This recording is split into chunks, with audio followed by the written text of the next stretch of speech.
Hey, everybody, this is Reverend Jodi Susan Calhoun, and I am so excited that we're back again talking about reframing the alcohol narrative, exploring use before abuse, part 2.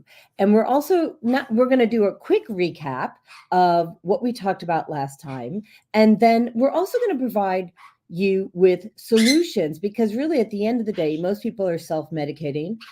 They have a stressful day. They grab a glass of wine, a beer, no harm, no foul. But I'm here to tell you, as a brain health professional, lots of harm, lots of foul. So let me bring on Amy Sorrells and Kelly Michael Moselle. And hello. Hello. So happy to have you both here. What we're going to do today, first, I want to do some, brief introductions. Kelly, you go first, then Amy, you next, and then Amy, after you're done with your greatness, what I want you to do is kind of give us a brief overview. What did we cover last time so we can bring people into the fold? And then, of course, we'll put the last show in the thread. So if they want to catch the last show, they can do that too. Okay.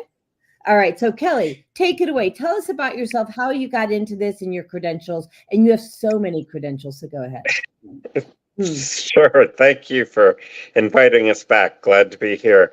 As Jodi said, I'm Kelly Michael Moselle. I am a certified addiction counselor. I'm also a certified clinical supervisor and also have specialties with medication-assisted treatment and with anger management. So those are some of my specialties. I've been doing this work specifically for the last 16 years. I've worked with no experience whatsoever. 16 years? Really? 16 years. Yep. Wow. So, 16 and never been kissed. I'm just going to say. And I've worked with recovery residences, IOP, which is intensive outpatient therapy, and with just regular outpatient therapy. I have a small private practice. I have a cadre of supervisees that I work with who are becoming counselors, and I'm Director of Training and Education for the Georgia Addiction Counselors Association. And most recently, I'm partnering with Amy to really get out the word about alcohol. It's sort of the truth about alcohol, which we will talk more about today. So with that, I turn it over to Amy. Well, Kelly, before you turn to me, you have to tell the listeners how it came to be about that I'm your supervisee. It's a good story. So at GACA, we have 2 meetings a month for people who are supervisors or are interested in being supervisors, which is a credential that GACA offers. And we just put it out there for folks to sign up. And I never know who's going to sign up, but it's usually folks who are have questions about becoming a certified supervisor or are supervisors and have a particular challenge that they're working with. And one day Amy pops in and I don't know Amy, but I don't, there's a lot of people who pop in I don't know, but Amy said, hi, I don't know if I belong in this meeting, but here's who I am. We're glad you're here. And she told us about some of the research and her passion around addressing alcohol use before it hits severe stages of alcoholism. And that's at what... age 12. At age 12? Mm-hmm. Yeah, right? Yeah. So it's, we met and I was like, oh, let's work on this and come on, be my supervisee. And she's done some of the classes, but she also has a master in addiction studies. So, wow. She really, so she's not brand new to this by any means, and she's done amazing research surrounding alcohol and really how no amount of alcohol is good for us. There is, and Jodi, you alluded to that. Did I show the brain scans last time? Did I show the brain scans last time? Yeah. It just, creates a opportunity for blood flow to not go to very important parts of your brain, which means you're not functioning at your optimal potential on any level. So it makes the brain smaller. So. It does. It really does. But yeah, Kelly, I love to tell that story because I can remember, Jodi, I'll introduce myself in just a second to the audience, but I can remember I have a full-time job, and I was like, I don't have time to get on this call, but something in me, call it the universe, call it a God wink, call it whatever you want it. But I knew it was something in my soul saying, get on that call. Something's going to lead you to this. And it was not an accident that Kelly and I found each other and clicked. And so here we are today. But first of all, Jodi, thank you so much for having us back on. I look forward to continuing this conversation. And a little bit quickly about my background. I do have my master's in psychology. My capstone paper was focused on looking at alcohol and the psychology of alcohol from 4 different psychological perspectives. Mm-hmm. And a lot of what Kelly and I are doing and the nonprofit we're standing up, which is called Reframe, Rethink, Restore, is based on that paper, but also a lot of the ongoing research. I also am a longtime communications executive. I work for Oracle and work in marketing and communications for their health and life sciences division. And I'm also a CCIT, a certified counselor in training underneath Kelly. So it all works out really well. But Jodi, do you care if I just take just a second to kind of frame up, maybe 2 minutes, frame up why we joined you and what we were talking about on the first episode? I would love to, because you remember Reframe, Rethink, Restore aligns with my remove, replace, receive. Remember? That's right. I love it. This wasn't an accident. I love how these guys. Yeah, we're so aligned. It's not being funny. And, we God job, but would you kindly, tell people, give them a brief overview, because they can go watch the other show. It's okay. Sure. Give them like a 45-second overview about what we talked about and what they can look forward to in the other one, like that. And so they can catch here though too. Okay. To simplify a very complex and nuanced topic. So the central theme of our podcast, your podcast last week, was around beliefs. And this idea of that our beliefs really drive our behaviors and the decisions we make, but they're very strongly driving our behaviors. And these beliefs are built on many things, of course, life experiences, genes, whatever, but they're heavily driven by our culture and our society and cultural norms. And alcohol is absolutely driven by these things. And so what we really look at is the psychology of alcohol at a both individual level and a cultural and social level, the collective consciousness, if you will, of how we all look at alcohol. And again, this idea that beliefs and cultural norms are driving behaviors. And when it comes to alcohol, they're driving very unhealthy behaviors, even detrimental behaviors to both your mental and physical health, and really any form. And so what Kelly and I talk about in our classes and our talk, as we look at in our talks, is we look at 3 main cultural norms or cultural beliefs that are so ingrained in our society that people take them as true, and not one of them are scientifically true or based on truth. And those 3 are that, number 1, there's only 2 types of drinkers. You're either an alcoholic or you're a responsible or social drinker. Totally not false. That's completely not true. Alcohol use exists on a spectrum. Number 2, alcohol has health benefits. There are no health benefits. There are none. But yet our society operates in that, red wine's good for your heart. It's okay if I have 4 or 5 glasses. Not true, right? So we have to. I have a doctor friend who's like, oh no, I got to have my wine. It's good for me. I'm like, no, it's not. It's not. But again, it's a cultural norm that's so deeply ingrained that people believe it, and it drives unhealthy behaviors. And the third one is that alcohol is necessary for a social, vibrant, healthy life. Like, what would I do if I didn't drink? What would happen at ice cream? Ice cream. That's what you would do. Ice cream. This one's big though. 3 is big. It is so ingrained. Look around at commercials, your bar, everywhere.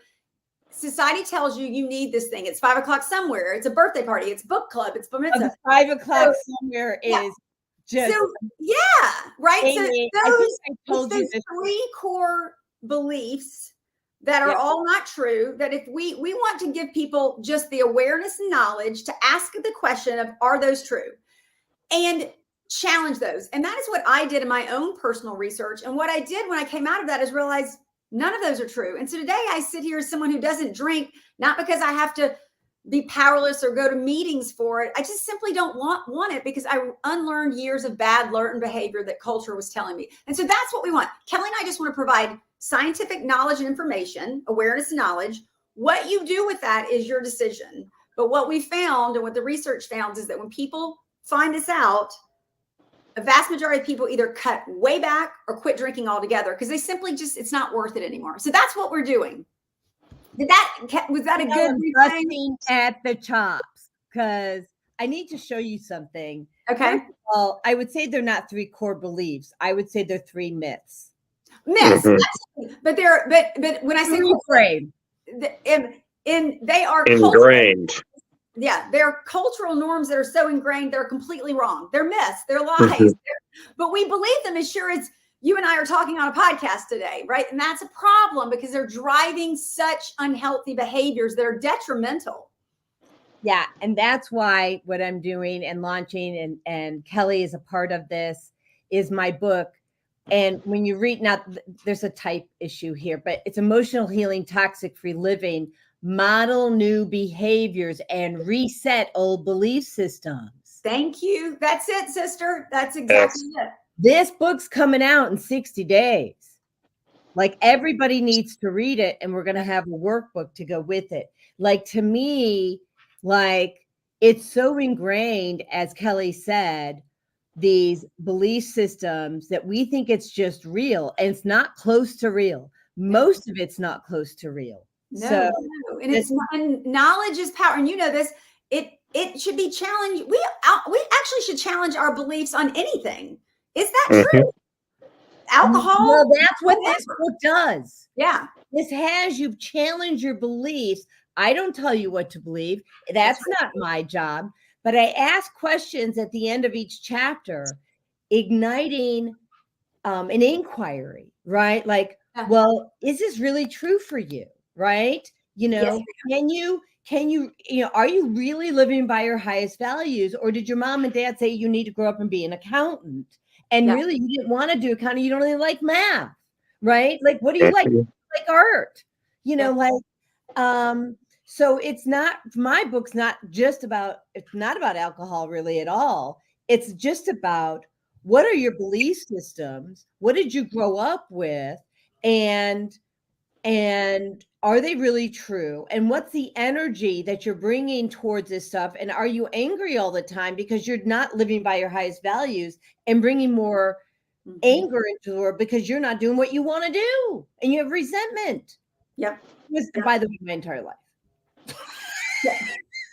So I'm really good at knowing about this because I did it.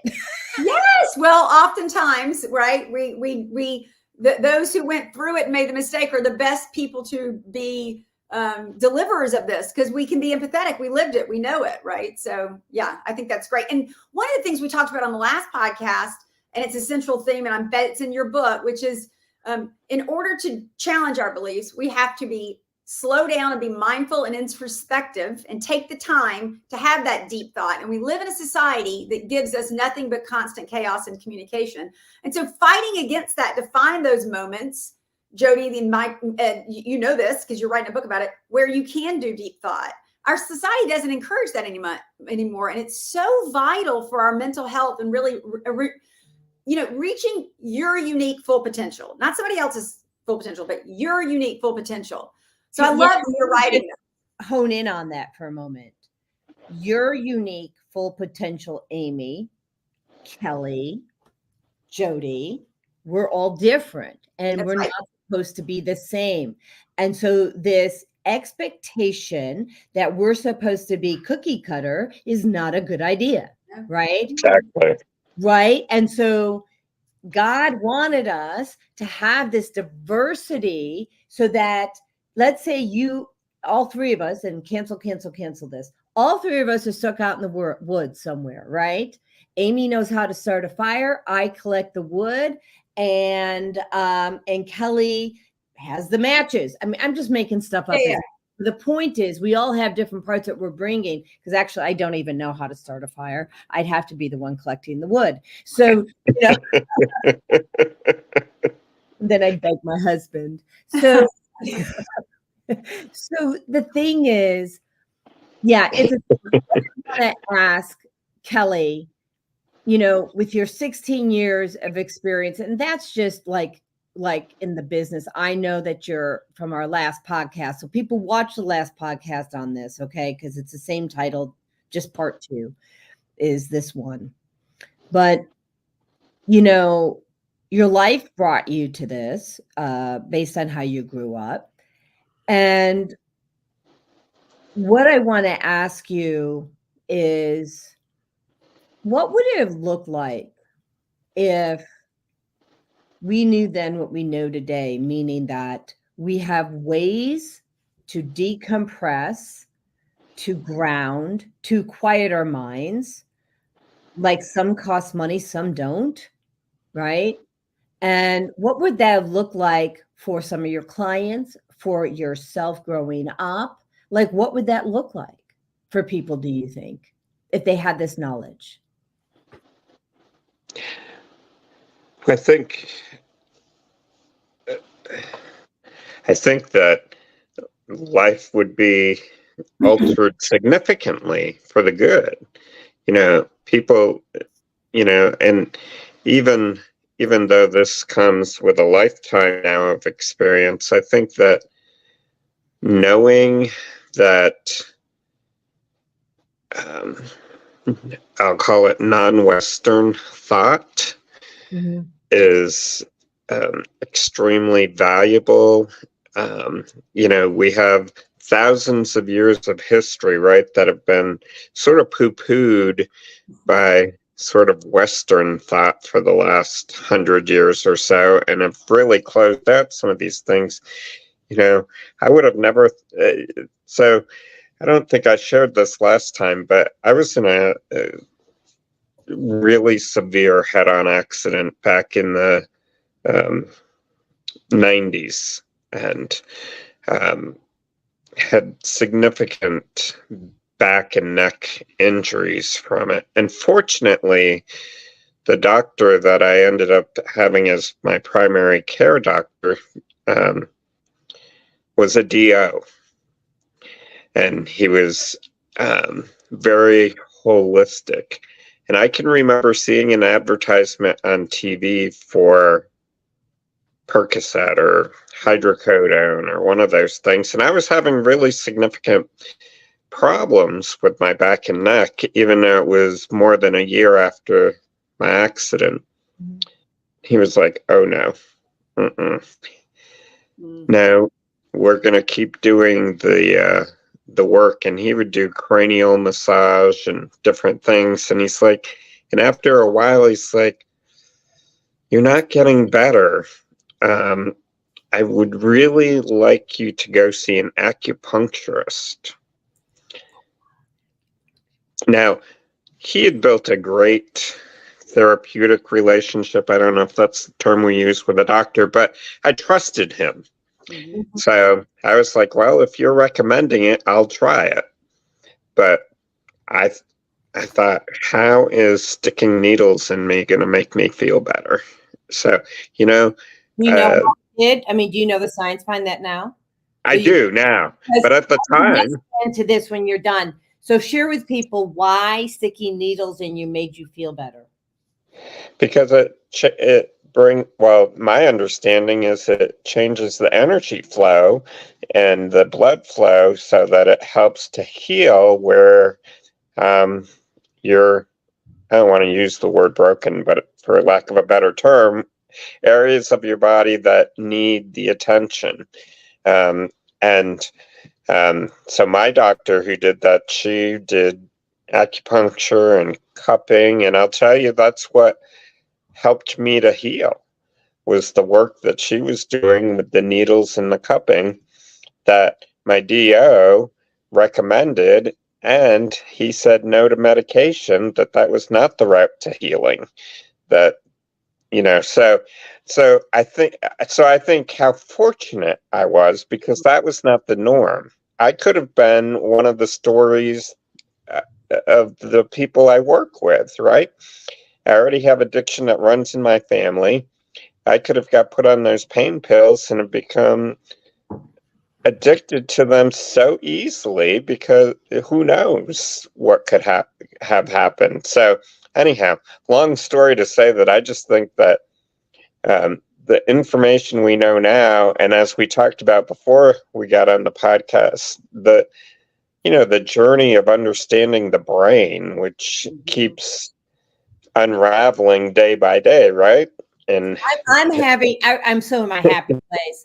Let me share a couple experts from the training I'm doing. I'm going to be internationally certified probably by next week in light therapy, photobiomodulation. That's not just red light, people. That's red light. It's far infrared light. It's blue light, which is like for acne and scars that won't heal. It's green light, which is for trauma, and yellow light, I just don't know yet. I'll tell you when I'm done with that. Okay, so I don't want to hear like something I don't know. But here is a couple of experts. Okay, both red light and near infrared light are involved in the restoration of cellular respiration. And what I didn't understand, and it makes complete sense. Let me explain something. First, I'll tell you the research. Cells can lose their ability to convert food into energy after an injury or disease. Okay. So now I want to go back to what Kelly said. Okay. Now, a lot of people don't want needles. I love needles. Give me needles every day. Okay. But this is a torch. Okay. And you see it's green. Okay. That's for trauma. So I know all the meridians of the body. I have a book. So someone's got, fight or flight. I know exactly where to put the torch, which I have several of them. So it's like, it's acupuncture, it's photopuncture. Yeah. It's light. Yeah. So to what you were saying, what a needle does and what the light does, which I now think is better than acupuncture. Okay. See, the needle, and I love needles, moves stuck energy. And since our brain also got traumatized during that head-on collision, let's say your brain physically wasn't hurt. You know this. I'm just saying this for the rest of the people. The trauma is still there, which will stick the energy. The energy won't move because you've got now this new belief system, right? And it's anchored in, and we have to move that energy. So you can actually put these in different places. This is the yellow one. I don't know, but I'll take you back. And I also have not just the torches. I have a full-fledged on bed of lights. Laid on you, right?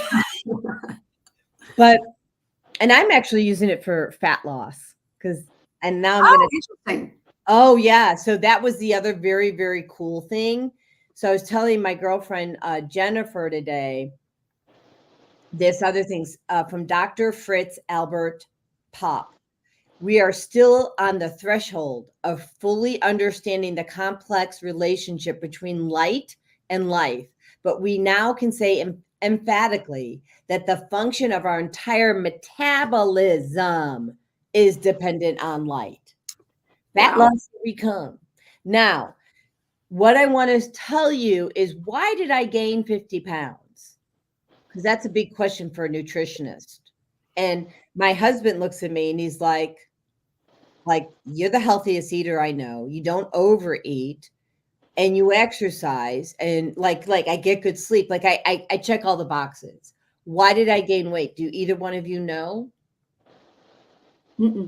No. I was overexposed to EMF, electromagnetic frequency radiation. 15 smart meters on a wall. It clumped the red blood cells, and I got like brain tumors. I had failing kidney, failing liver, weak heart, weak lungs, and a clogged spleen. And the acupuncturist said to me, who's also understands Western, okay, he came over to treat me. He goes, Jodi, I won't lie, it doesn't look good. And he didn't expect me to live. And 12 days later, I was fine. Not completely fine. The difference was I had stuck, I was fine with most of the stuff, but I had stuck energy. And as a result of stuck energy, I had wounds on my body that wouldn't heal for a year. And so people who are having issues with wounds not healing, that is stuck energy. If you're having issues with your body not metabolizing correctly, that's your pituitary gland, that's stuck energy.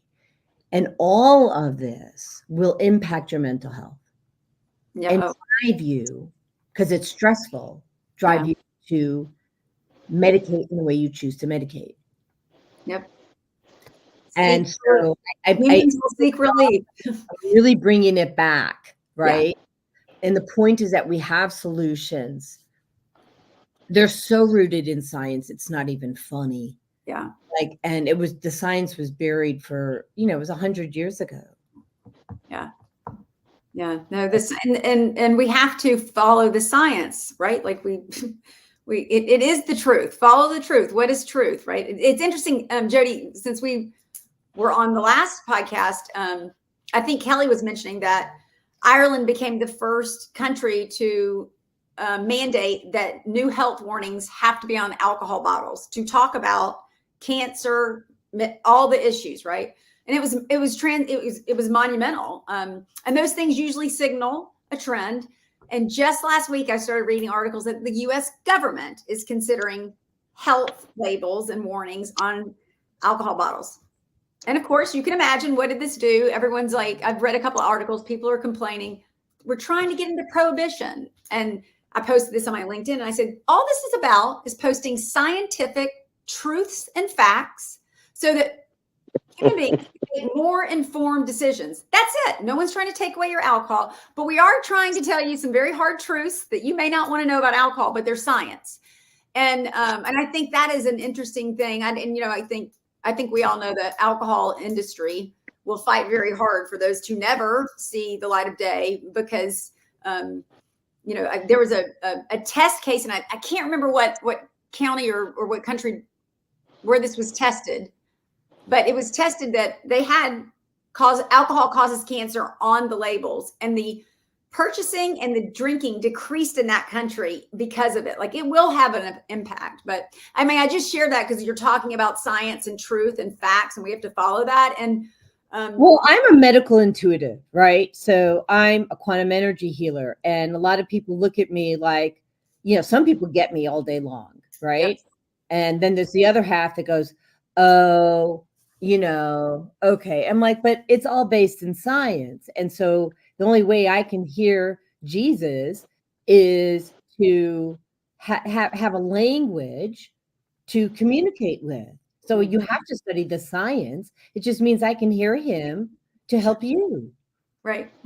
And then I was at a church the other day, and this is really, really common. They were so into spirit that they were scared when they heard that they had a biofield. Like, they thought it was woo-woo. I'm like, that's not woo-woo. That's science. That's science.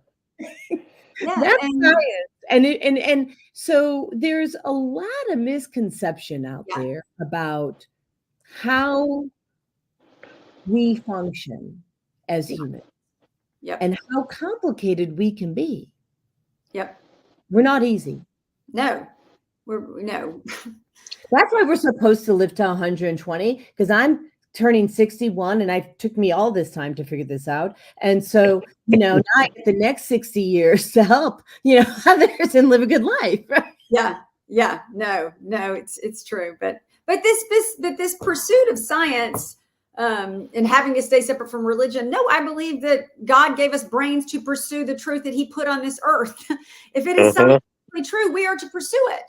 And we should do that, even if it makes you uncomfortable. And it going back to alcohol, this makes a lot of people uncomfortable. Well, I'm a moderate drinker. I don't need to care about that. No, you do need to care about that, even as a moderate drinker, because it is increasing your cancer, your anxiety, your depression, all the things. So let's talk turkey about this. Okay. So, I drank a couple of times in my life. I'm probably 20 and I'm 61. Yes. So alcohol just never appealed to me. My dad didn't drink it either. He actually didn't drink the entire time he was alive. So, so I just don't have an affinity for it. Now, the reason he didn't want to drink it is because he saw what it did to other people. And he's like, I want to have control of my faculties and I want to know the decisions that I'm making. And as long as I have something that's impairing my ability to make decisions, he says, I don't really want to be taking that. Right? All right. He didn't take the baby aspirin unless, well, when he broke all his bones, he did. But you know what I mean?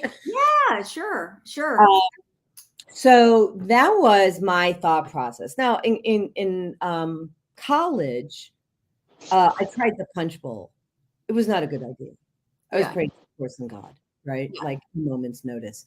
And so, but that's the fun aspect, right? You're 19 years old, you're in college. Oh, I want to fit in, right? And you do this thing. Can we talk about what I think is really the prevalence is two things. One, modeling a behavior that maybe isn't good. And then number two, and I don't know which one of you, like you both get to take one or maybe take both. I don't care. Modeling a behavior. Where are people learning these behaviors? And, what's the languaging behind it? Okay. That's the first question. The second question then is going to be, and we can talk about it all together, is, once this all happens, like, it becomes a crutch and people are looking to self-medicate because they know they feel bad. Why do you think, and I think it's because it's easy, but why do you think people aren't looking for alternatives? Because they know that they wake up feeling like crap in the morning and they have a hard time functioning the rest of the day. So I'm going to let you both take that. Go ahead, Kelly. You want to go first, Kelly? So I think about, and this has been on my brain since we've been talking today. So the college I worked at half a dozen different colleges and universities, and I always had as part of my role alcohol education, and really at that time about drinking responsibly, which includes if you're under 21, drinking underage drinking is not responsible drinking. So well, in Wisconsin, though, it's like 19 or 18. Just so you know, different states have different, stuff, different laws. Yeah. I think at the time, though, everyone was 21 because Reagan had, well, anyhow, it doesn't matter. But yeah, so 21 was the drinking age at this college. Yet for senior breakfast, for example, tradition and alumni, right? So senior breakfast, which is the first day of classes at this institution, the college provides unlimited champagne. And people pass out in the dining hall at the breakfast. Breakfast, so before noon. Oh, yeah. We're talking first day of classes, but it's tradition. And alumni, well, the students and alumni, when I tried to bring up that we really shouldn't be supporting that as an institution, of course, I was the demon. So, that's me. But go ahead. Yeah. But so tradition and culture. And the other, I've worked at institutions where I tried to get the institution to address tailgating for athletic events. Yeah. You know, and it, again, alumni, money, tradition, custom, culture, all plays a role in that. And, you know, and as I share with classes I teach when we talk about this, I was like, there is a reason why Budweiser spends $1 billion on Super Bowl ads, because it influences decisions, right? So, sexy, right, Kelly? Makes it sexy. Yeah, absolutely. Yeah, you're going to be popular, you're going to be attractive, you're going to have fun if you use our product. So, so those are some of the things I think. Because I'm getting a channel. Sorry. I'm going to dedicate this show to Todd Sterrett. He was a friend of mine. And he passed away on the 21st. Oh, I'm sorry. He was buried on the 21st. Sorry, he was buried on the 21st and passed away about 15 days before that. And he was our class president at Barrington High School. And he had an alcohol problem. And he found God, you know, before he passed. And he recovered from alcohol, right? But his body didn't recover. I mean, keep in mind, he wasn't even 61 yet. He was 60. That's not even half a life. Oh. It's not half a life, right? And so he's coming in and he has something he needs to say. And let me just hear what he has to say. Okay, so he's saying, he goes, I drank because I wanted to fit in. He goes, I felt so uncomfortable in my own skin. He says, I drank so that I would feel comfortable, like speaking to people, because growing up, I never felt good enough. I never felt loved. And this was my way of forgetting, forgetting my fears. Sorry, I couldn't hear. Forgetting my fears of having to present and talk to people, and it ruined my life. And he says, if you're listening to Jodi right now, and you're listening to Kelly and to Amy, and you're listening to this show, and you drink alcohol, the only tolerance you should have for alcohol is zero tolerance. He says, teach it to your kids, teach it to, if you're a kid, teach it to your parents. He says, teach it, teach it, teach it. It needs to go away. I love you. Thank you. First of all, I'm sorry for your loss, but I'm loving that message that he just sent you, and he's spot on, right? Like, and Kelly, like, again, you asked a question that's a simple question, but it's a very nuanced, complex answer, because we are talking about a highly addictive, destructive drug that is accessible, advertised, encouraged, and even like if you don't do it, they'll be like, what's wrong? You're not drinking tonight. Like, it's so ingrained in our culture, and it's so ingrained in like what he was talking about. He drank because he felt like he wanted to fit in or whatever. Culture has a word for that. It's called just get your liquid courage on. We even say like, get your liquid courage, and it's so accepted and normalized. Again, what Kelly and I talk about, these cultural norms that I have a way better liquid courage. It's called Upgrade. It's for your brain health. And I just get it now, because liquid courage sends blood flow to the prefrontal cortex of the brain. It's amazing. And the problem is we're inundated with these signals from an early age. Movies, like I always, you guys remember John Hughes, the producer of like The Breakfast Club and 16 Candles. God love him, but all he did is show us two false things: that you have to drink to be the cool kid, and you're gonna meet and find a guy of your dreams you're gonna marry forever. Like false beliefs. But anyway, like all these things, I would tell your readers to do this, or listeners. Sorry, not readers. Well, readers too, because the book's coming out. For just the next week, Pay close attention to the psychology of alcohol in our cultures. Look how it's portrayed on commercials. Pay attention to shows and look how every celebration is alcohol. Pay attention to your own behavior.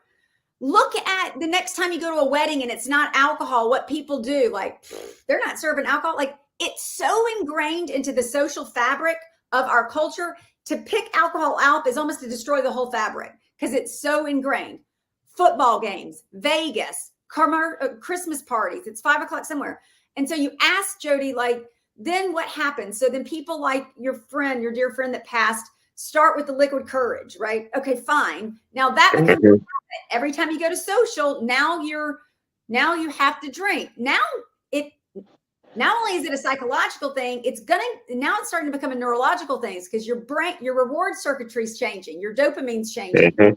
So now you actually do feel like you're deprived. You actually are now getting triggers because you're like, oh God, I got a sober drive tonight. Like, you feel deprived. It's not going to be as fun. And it's why Kelly and I challenge those 3 cultural norms that are false, right? There's only 2 types of drinkers, alcoholic and social. Wrong. Alcohol has health benefits. Wrong. Right. And alcohol is necessary for you to have a vibrant social lifestyle. Wrong. I'm living proof. I was someone who absolutely was not an alcoholic, but I certainly wasn't a responsible drinker. I was stuck in what I called the moderation monster and miserable because I was trying to moderate this thing that I hated. I had the worst case of cognitive dissonance. I don't want this thing. I want this thing. And it wasn't until I learned all the facts. I challenged all my beliefs that were wrong. Is this true? Is this really relaxing me? And then I found the science and I was like, shit, this isn't relaxing me at all. It's actually increasing my cortisol, which increases my anxiety. Again, knowledge is power. I'm going to send you something. And Kelly, I'm going to give it to you when you're here. So you keep on queuing me up. Take it, but I'm going to take it this time. So you keep on talking about the signal, right? So this product that it's all about signals that go from the brain to whatever organ, tissue, and cell in the body that the signal needs to be sent to. Okay. And I was stressed out. And so I was going to this. So I'm actually naturally an introvert, just so you know. Okay. Or wounded. I'm not sure really which, but I think it's both. Which can make you an introvert. Okay. True. So it's a tactile, like a vibro-tactile patch, and it's kind of hard to see and hear the grid on it. But there's no ingredients, and you peel it like this. Okay, you take it off, and you put it like wherever you want. I just usually put it here. You can put it on your stomach. You can put it in your back, wherever. And this one is for peace. And so I walked into the party like a second later, and I was able to, like really calm down. And what it's doing, it's sending a signal that might otherwise be missing because it got cut off or blocked. It's stuck energy, and it's recreating that signal in the brain. Okay. Now, what I like to do is take this patch because it's sending a signal, it's creating an emotion, and I pair it with a vibration that does a reset on the neural network of the brain, sending it back down to baseline. But I can't do that unless I have some sort of signal or emotion. So I pair technologies all the time. The cool thing is there's also one for addictions. Kick it. Interesting. And so I'll send you peace and joy. You don't think you have an addiction? Do you have an addiction to a behavior that you'd like to? You don't have to talk about it on the show. You can tell me. You can text me offline if you want, but I'll send you one of each. But you'll feel the difference almost on instant case. Yeah. No, that's interesting. Actually, do I have an addiction to a behavior? I think. Well, I used to have a psychological addiction to the behavior of drinking. Like, this thing's. But no, I actually think exercise. But that's a good addiction. I do it in a healthy way, but no, that's fascinating because it is again, back to your friend. Like, I love that message came through that he implored you, people have got to start asking them very tough questions about their alcohol, their relationship with alcohol. They just have to. And I'm going to share this show on our EHS alumni Facebook page. Okay. Because, you know, he was our class president. I know. And he never stepped into that role thinking I would ever end up where he was, right? And that, Right. but that's why when Kelly and I talk about what we're talking about, like, this is why, like, your friend who, Todd. really, Yeah. Is it Todd? Is that his name?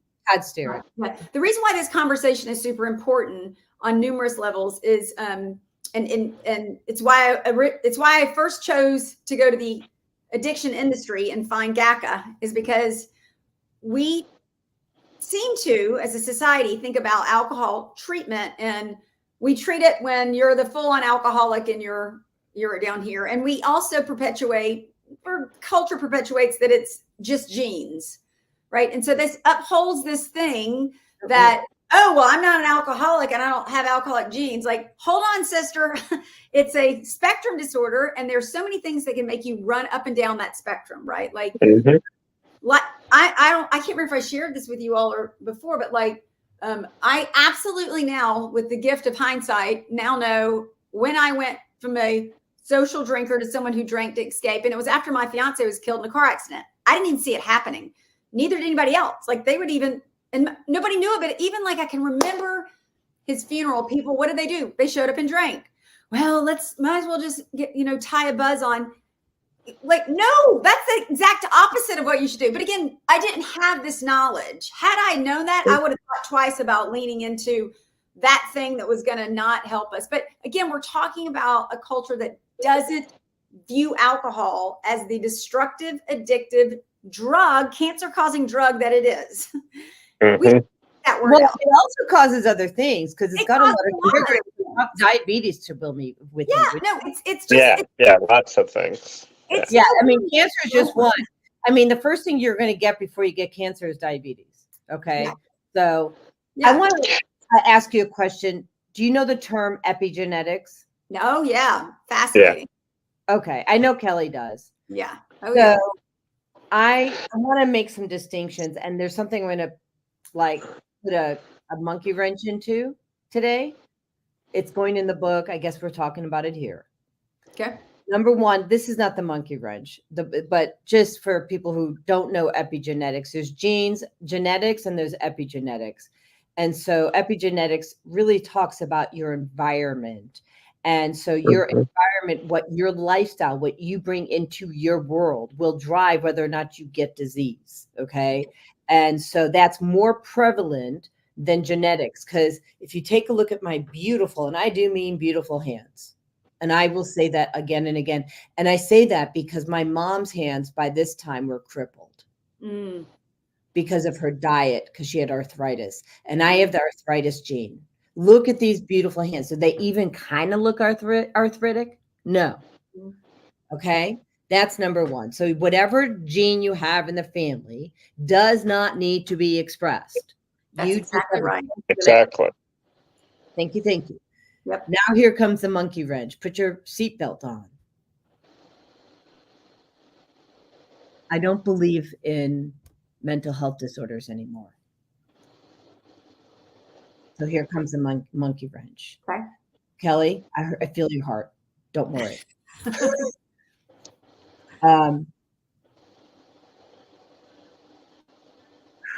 This is going to be tough. But if you understand energy, and that, Kelly, if I go into your field, you can feel me, right? Like, I can take on your energy. Like, I'll go into your heart right now. You can feel me. Like, I'm sending you love, right? And if I send you anger, you can feel that too. Don't do that. I know, but did you feel for a minute? Anger, but you felt tough energy, right? Okay, so let's love again. Okay.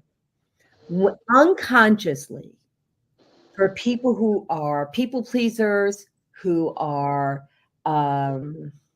taking on the responsibility of other people that they have no business taking on.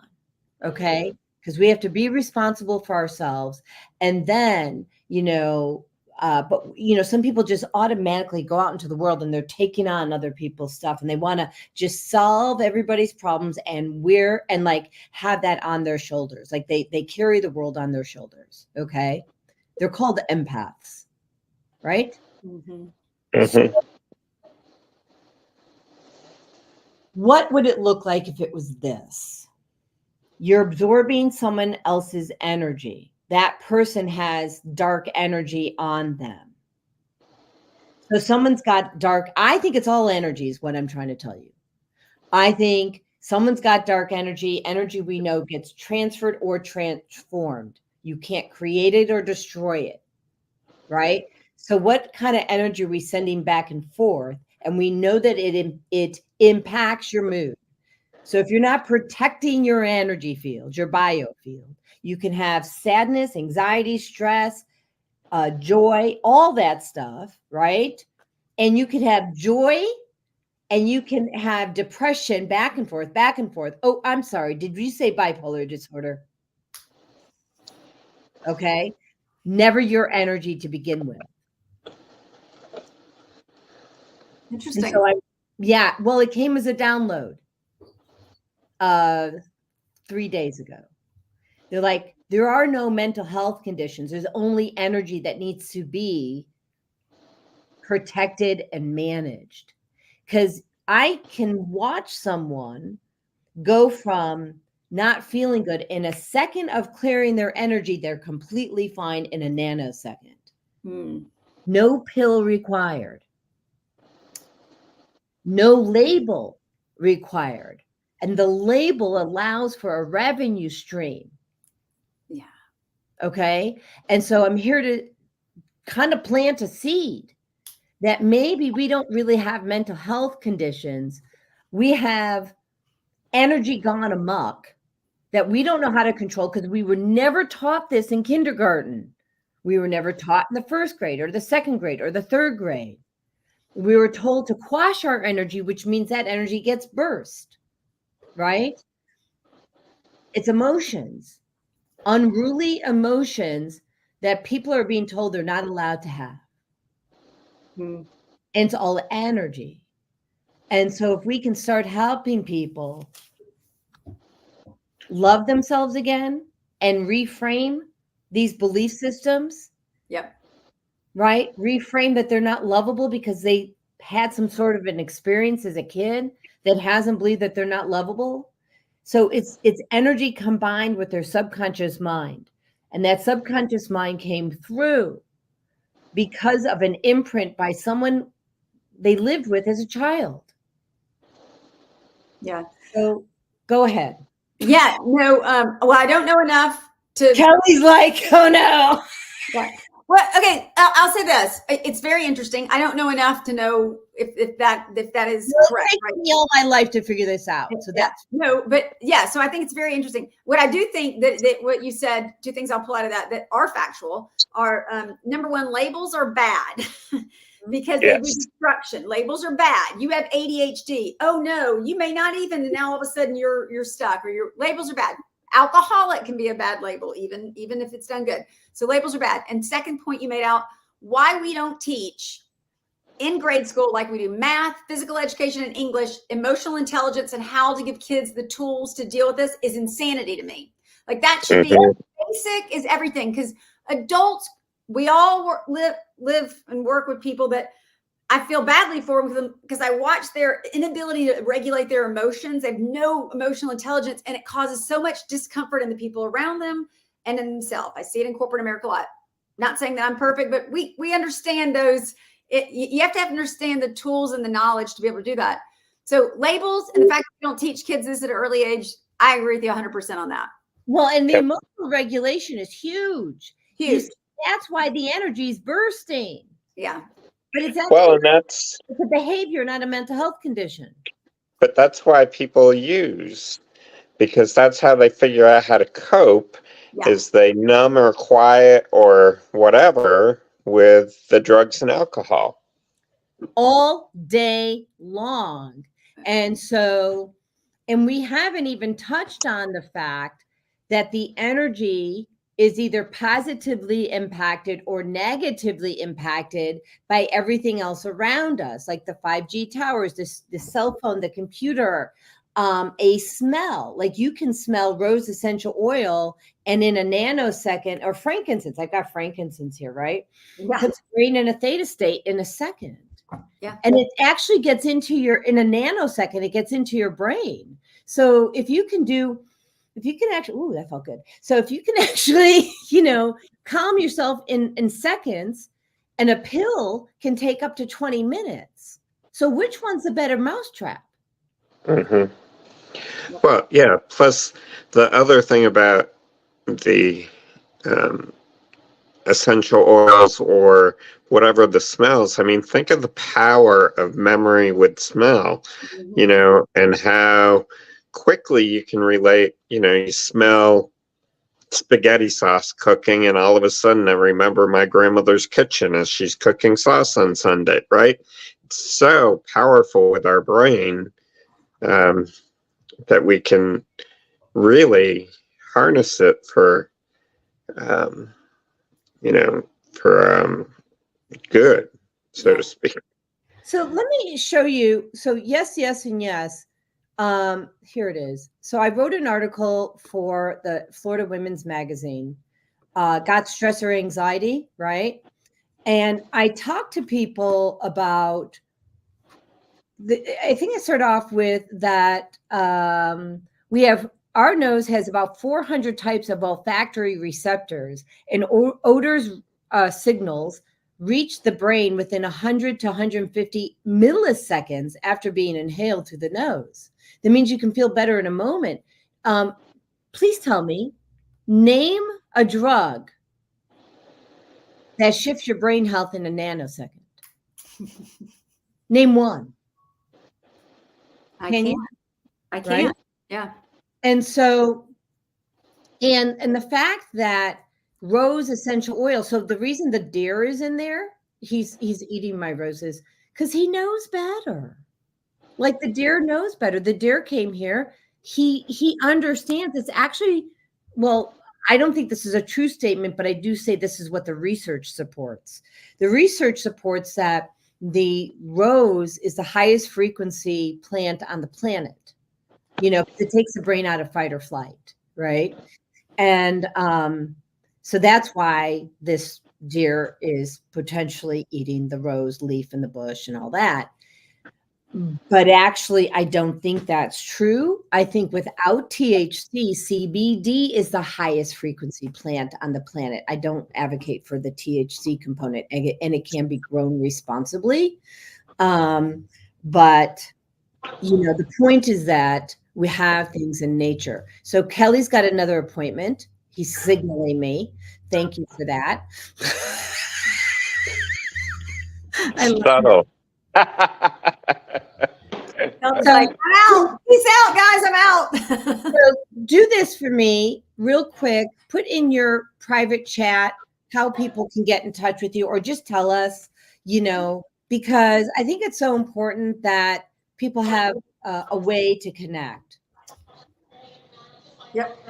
Oh, you mean where they can reach out and connect with us? Yes, please. Oh, yes, awesome. And you just want us to put it in the chat? Yeah, and then I'm going to put it here in our banner, right? Yeah. So for Kelly, there's Kelly Moselle. It's Kelly Moselle at yahoo.com. And then for Amy Sorrells, she has a website, and we'll put that one in. And, and that's, for me, it's just the best way to get me would be LinkedIn. All you have to do is LinkedIn. Sorry, I assumed the website. And then connect with me, because sometimes my inbox gets out of control on the email side of the house. But I can, but I'd love to hear. And if anybody had any questions or thoughts, or hey, I kind of want to get curious about my alcohol consumption, Kelly and I would love to help. Right? It's just about knowledge. It's about knowledge. Knowledge is power, folks. So go educate yourself, and then you can make more informed decisions about your health. That's key. Absolutely. We got the last 20 or 30 seconds left here on the show. I just really want to thank you both for taking your valuable time to show up here today and shift the mindset of people and help them reframe their approach, really just not even to alcohol, but really what other belief systems can you shift, right? And so, Sure. right. And so thank you so very much. And, gratitude to you both. Thank you for what you do, Jodi. Thanks for having us Thank on. you. Thank you. Thank you. We'll touch base after the show, after your other appointments are done. All right. Okay. Bye, guys. Bye, everybody. Bye. Bye.